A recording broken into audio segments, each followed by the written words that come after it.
तर नमस्कार मित्रांनो, स्वागत आहे तुमच्या छोट्याशा ब्लॉग मध्ये. तर आज होता गुढीपाडवा. मग मी सकाळी लवकर उठलो आणि लगेच जो आकोडा होता त्याला मस्त तारांनी घट्ट बांधून घेतलं, कारण आता मला तोडायचा होता कडुनिंब.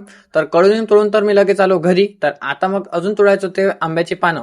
तर आंब्याच्या पानं तोडण्यासाठी गेलो होतो. तर मस्त आंबे पण त्याला झाडाला लागले होते, म्हणून सोबतच आंब्याच्या पानासोबत आंबे पण मस्त तोडून घेतले. मग झालो मी कुर्ती घालून मस्त रेडी. तर तुम्हाला माहित आहे का की आपण गुढी का उभारतो? तर जाणून घ्यायच्या मागचं सायन्स. तर गुढी म्हणजे ब्रह्मध्वज किंवा विजयध्वज, जी स्नेह, मंगल आणि आनंद दाखवतो. तिच्यावरचा रंगीत कपडा, कडुलिंब आणि आंब्याची पानं, फुलांचा हार, साखरेच्या गाठ्या हे लावून हिला तयार केलं जातं. गुढीची सगळ्यात महत्वाची गोष्ट म्हणजे उंच काठी. या काठीमुळे आणि या रेशमी कापडामुळे हवेतला नॅचरल फ्लो तुटतो आणि व्हेंटिलेशन स्मूथ होतं. त्याच्यानंतर येतो याच्यावरचा कलश. तर हा कलश म्हणजे अँटी मायक्रोबियल मेटल असतं. हा उलटा ठेवला जातो, कारण असं ठेवल्यावर तो उन्हामुळे गरम होतो आणि हीट बाहेर टाकतो.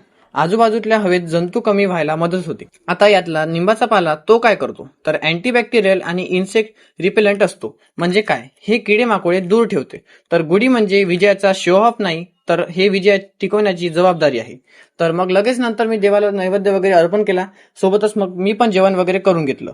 तर तुम्हाला सर्वांना माझ्याकडून गुढीपाडव्याच्या व नवीन वर्षाच्या हार्दिक हार्दिक शुभेच्छा. तर असा होता माझा मिनी ब्लॉग. आवडल्यास लाईक आणि फॉलो सुद्धा करा. धन्यवाद.